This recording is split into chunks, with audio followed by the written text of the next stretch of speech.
ప్రకటించాలి, పునరుత్థానాన్ని ప్రకటించాలి. అది అవుతుందా? ఎంతమంది దేవుని పునరుత్థానాన్ని ప్రకటిస్తున్నారు? ఎంతమంది దేవుని పునరుత్థానం మరి ఆచరిస్తూ ఉన్నారు?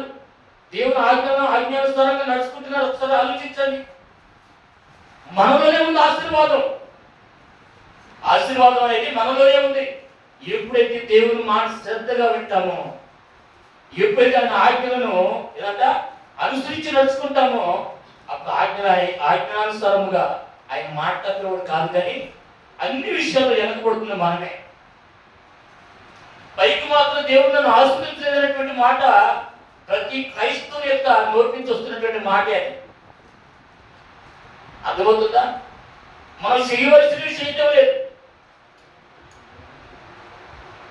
సరైనటువంటి నడక నడవకపోతే ఏమవుతుందంటే మన కాలు పెడిగి దారి మళ్ళుద్ది. దారి మళ్ళీ ఏమవుతుంది? మంచి మార్గంలో నడవలేము. అందుకనే వాక్యానుసారంగా ప్రతి ఒక్కరము కూడా ఆజ్ఞానుసారంగా మనం పాటిస్తే, ఆ ఆజ్ఞలను తప్పనిసరిగా అంగీకరిస్తే తప్పనిసరిగా నెరవేరుస్తాం. దేవుని యొక్క మాట ఏమని తెలుస్తుందంటే, ఆయన ఆజ్ఞలన్నింటినీ అనుసరించి నడుచుకుని ఎడల నీ దేవుడైన యెహోవా ఏమంట? నీ దేవుడైన యెహోవా చదివిస్తున్నటువంటి మాట, ఈ దీవెనలన్నీ నీ మీదకి వచ్చినట్టున్నాడు. దేవుని నామానికి మహిమ కలుగును గాక. హల్లెలూయా. చూడండి, ఒక వాక్య భాగం చదువుతాం మనం. ఆదికాండం చూస్తే 24వ అధ్యాయము. ఆదికాండం 24వ అధ్యాయంలో 31 వచ్చిన చదవండి. లాభాలు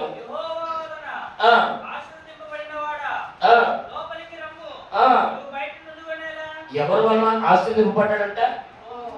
ఎవరి వలన ఆశీర్వదింపబడ్డాడంట? ఎవరి వలన ఆశీర్వదింపబడ్డాడంట? తీసుకొచ్చింది చర్చిలో. ఎవరి వలన ఆశీర్వదింపబడ్డాడంట? యెహోవా వలన. ఎంత ఘాటుగా రాయబడుతున్న మాట చూడండి. యెహోవా వలన రాయబడుతున్నటువంటి మాట అదే. యెహోవాను ఆశీర్వదింపబడిన మాట, లోపలికి రమ్ము, నీవు బయట నిలవనేలా ఇల్లును ఒంటెలకు స్థలము నేను సిద్ధము చేయించింది. నేను ఆ మనుషులు వచ్చి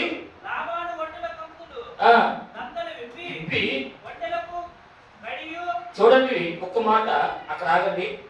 ఆశీర్వదింపబడిన వాడంటే మనుషులకి ఎంత శ్రద్ధ తెలుసా?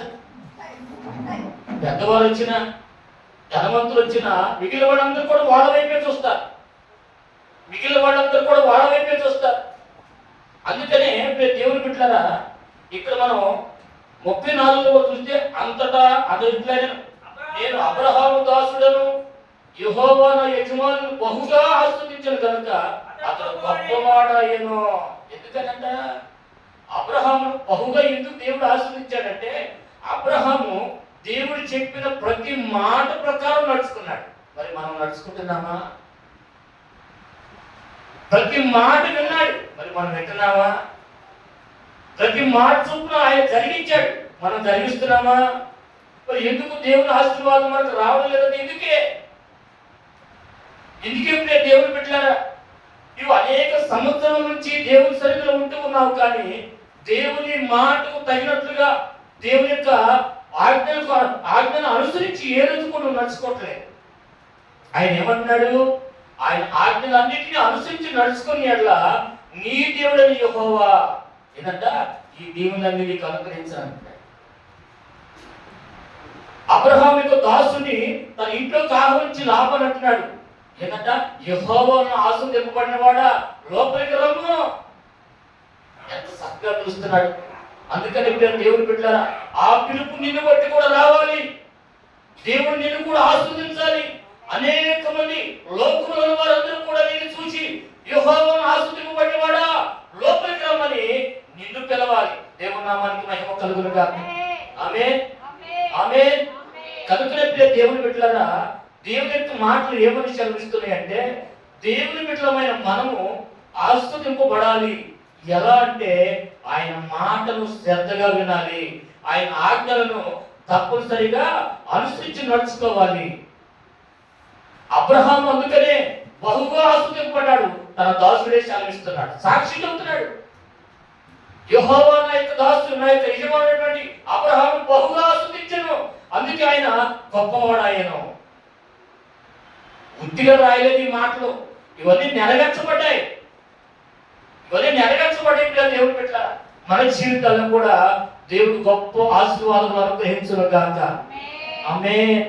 చదవండి సామెతల గ్రంథము 10వ అధ్యాయము. సామెతల గ్రంథం 10వ అధ్యాయంలో మనం చూస్తే 6వ వచనం ఒకసారి చదవండి. అక్కడ రాయబడుతున్న మాట ఏంటంటే, నీతిమంతుని తల మీదికి ఏంటంట? ఎవరి మీద కంటమ్మా? ఎవరు నీతిమంతుడు?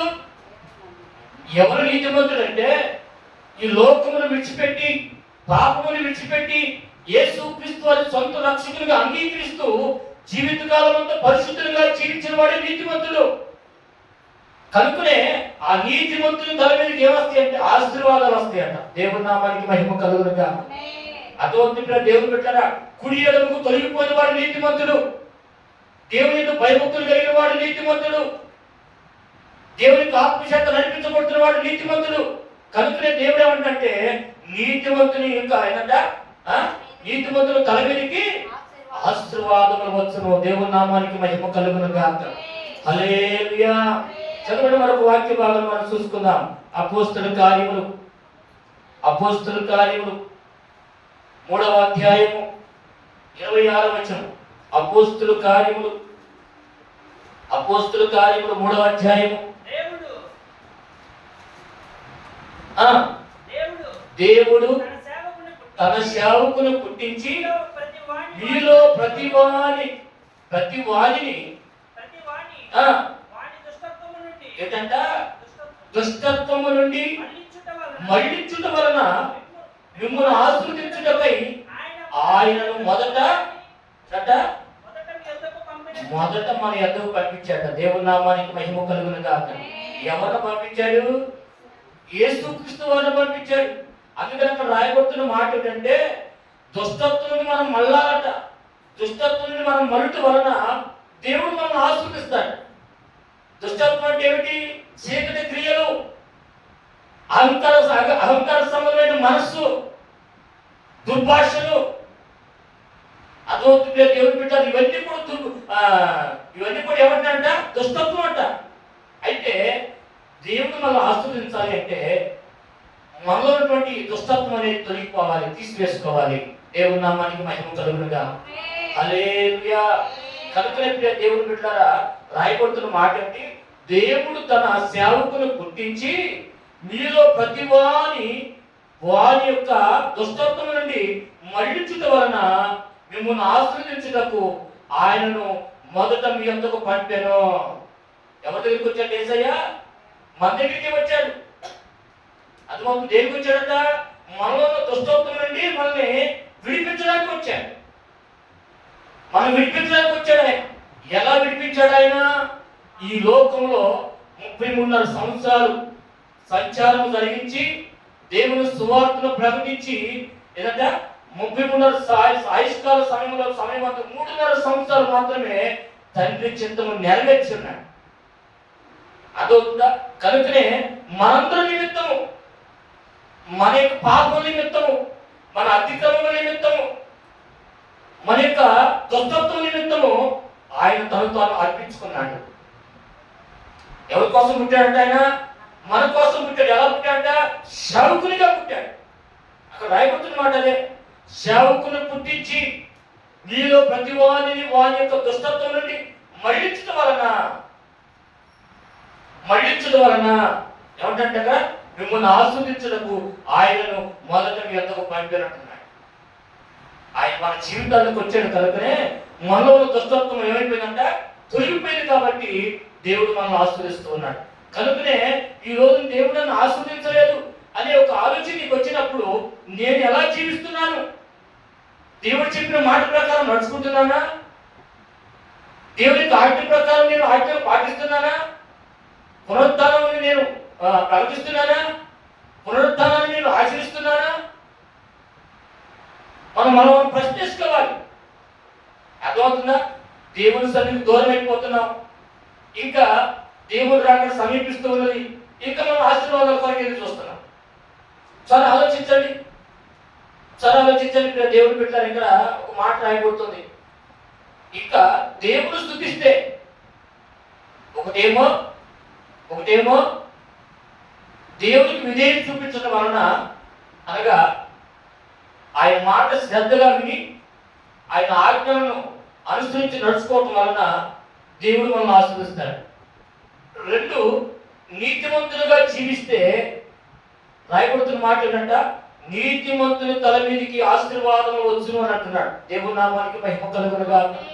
నీతిమంతుడు అనగా పాపము లేనివాడు, అనగా పాపమును విడిచిపెట్టినవాడు, దుష్టత్వము దుష్ట సాంగత్యమును విడిచిపెట్టినవాడు, క్రీస్తు తరపులో కడగబడి క్రీస్తు యొక్క సహవాసంలో జీవిస్తున్నవాడు, నీతిగా జీవించేవాడు దేవుడు అతను ఆశీర్వదిస్తానంటున్నాడు. మూడోది చూస్తే, దుష్టత్వాన్ని మలుట వలన దేవుడు తన సేవకులు పుట్టించి మీలో ప్రతి వానికి వాని దుష్టత్వం నుండి మళ్ళించడం వలన మిమ్మల్ని ఆస్వాదించుటకు ఆయన మొదట మీ ఎందుకు పంపిణీ రాయబడుతుంది. దేవుని నామానికి మహిమ కలుగును గాక. హల్లెలూయా. కలుగురెప్పే దేవుని బిడ్డలారా, మనలో ఏముండకూడదు? మనం ఆస్వాదింపబడాలంటే రెప్పై రాట్ల.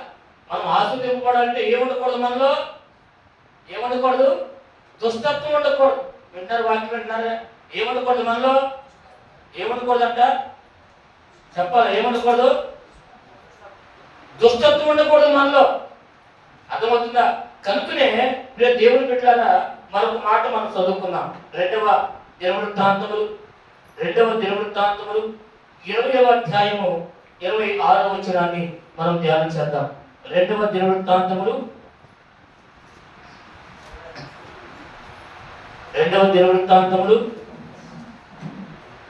20వ అధ్యాయము 26వ వచనం.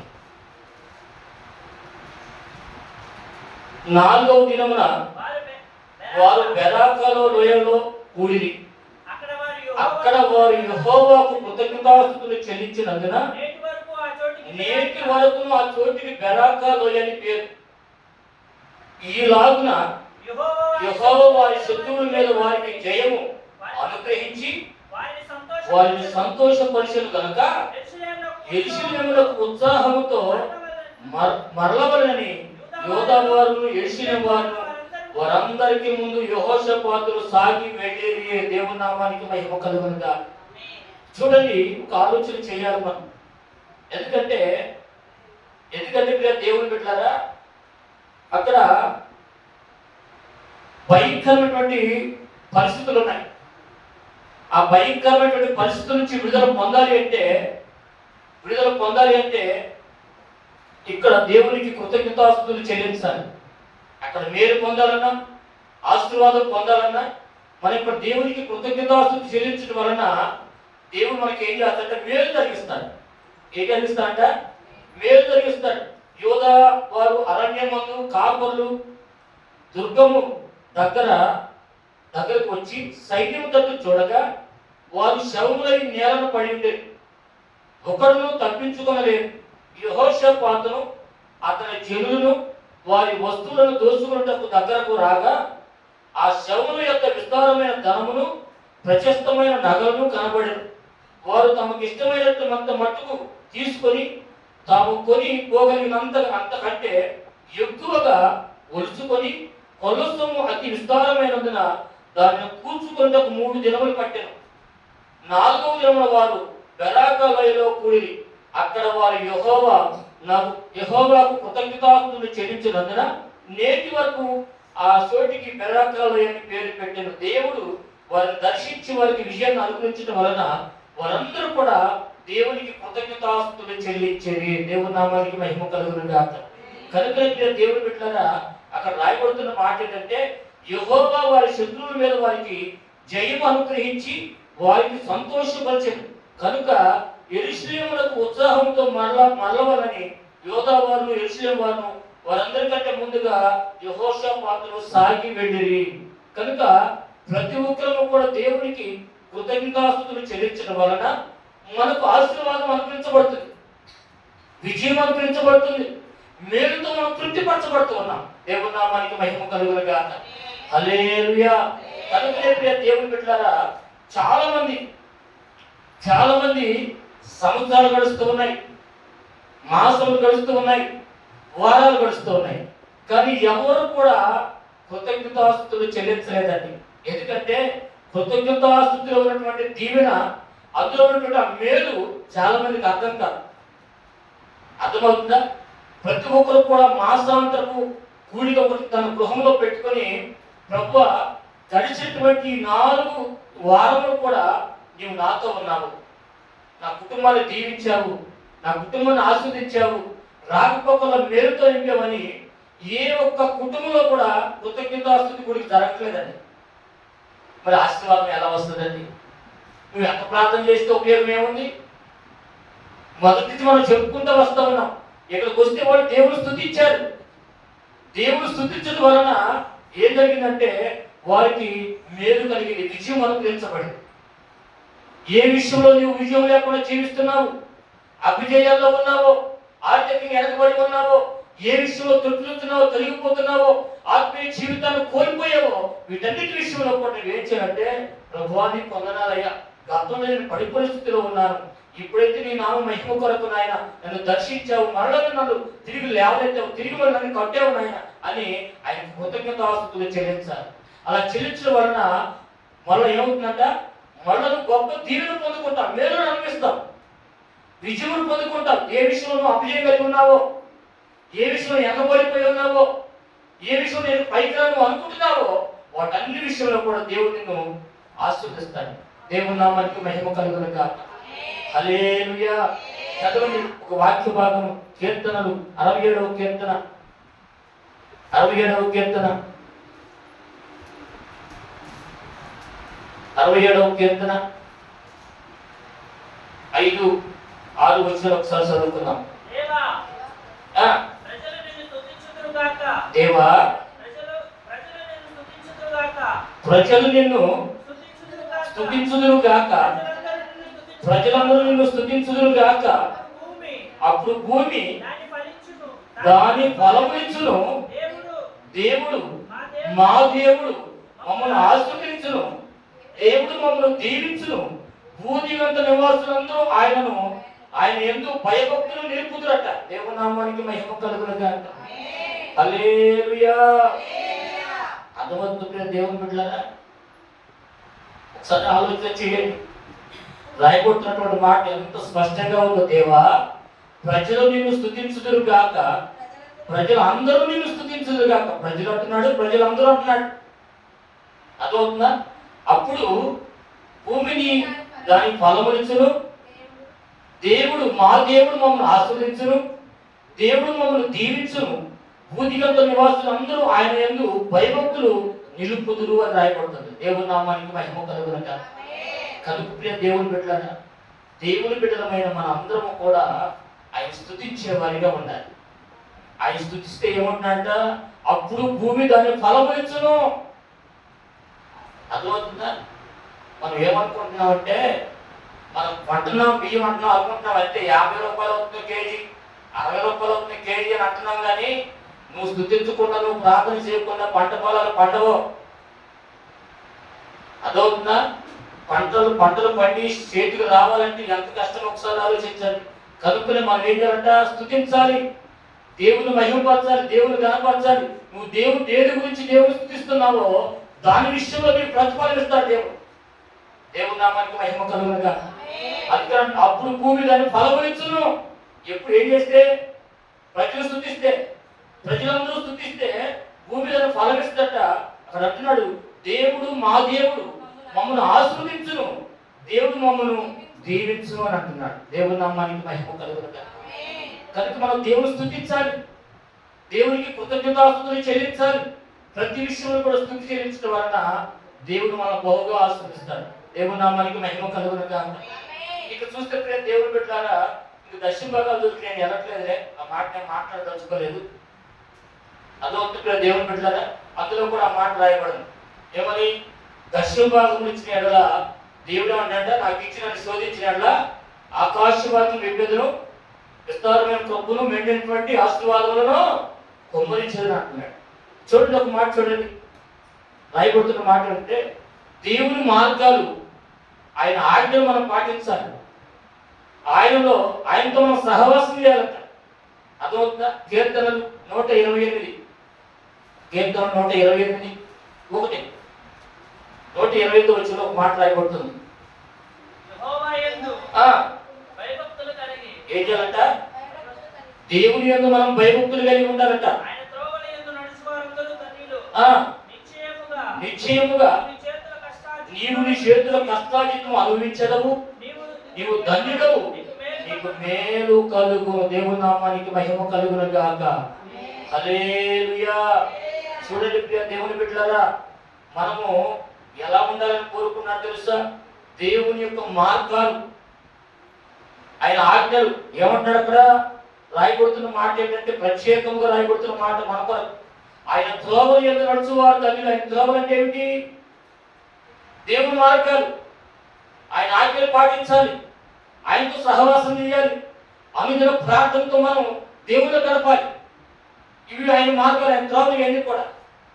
కనుక దేవుని నమ్ముకున్న ప్రతి ఒక్కరు కూడా ఆదివారం ఆరాధన కొంచెం వెళ్ళిపోతే కుదరదు, ఆయనతో సహవాసం చేయాలి. అదవుతుందా? కనుక ప్రియ దేవుని పెట్టారు. అక్కడ రాయబడుతున్న మాట ఏంటంటే, ఆయన త్రోవలు ఎందుకు నడుచువారందరూ ధన్యులు, నిశ్చయముగా నీవు నీ చేతులు కష్టాజితులు అనుభవించదవు, నీవు ధన్యుడవు, నీకు మేలు కలుగును. దేవుని నామానికి మహిమ కలుగునట. అక్కడ ఎక్కువ ఆశీర్వాదాలు ఉన్నాయి. సమయం సార్లు కాబట్టి మనం ముందుకు సాగుతూ ఉన్నాం. కనుకనే దేవుని బిడ్డలారా, దేవుని బిడ్డలమైన మనము ఏం చేయాలంటే ఆయన ఎదురు భయభక్తులు నిలపాలి. ఏం చేయాలంట?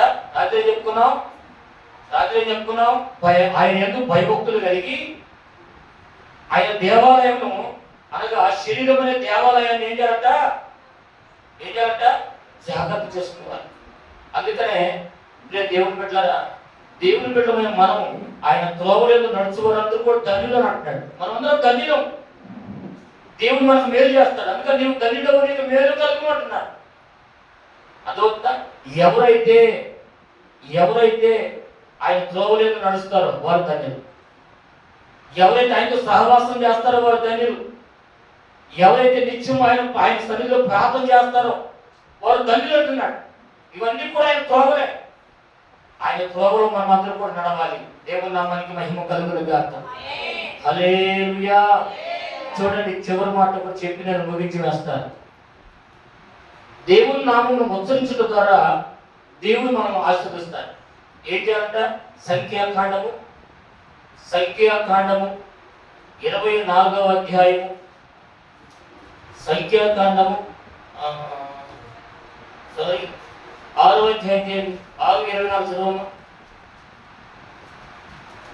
సంఖ్యాకాండం 6:24. యెహోవా నిన్ను ఆశీర్వదించి నిన్ను కాపాడును గాక. ఆమేన్ చెప్పరే. యెహోవా నిన్ను ఆశీర్వదించి నిన్ను కాపాడును గాక.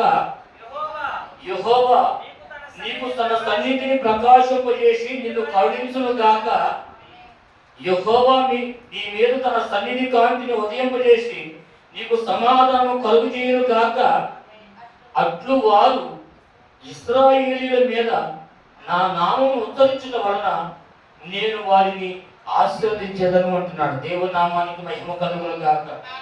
హల్లెలూయా, హల్లెలూయా. సత్యప్రియ దేవుని బిడ్డలారా, మనమందరం కూడా దేవుడికి ప్రార్థన చేయాలి. ఏమని?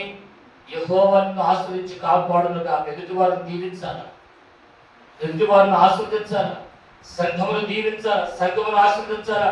నిత్యముగా ప్రియ దేవుని బిడ్డ, అనుదినము నిత్యము ప్రార్థన చేస్తూ ఉన్నాం. ప్రార్థన చేసే నోటితో విధంగా పూషించే వరకు తప్పనిసరిగా జరుగుతుంది.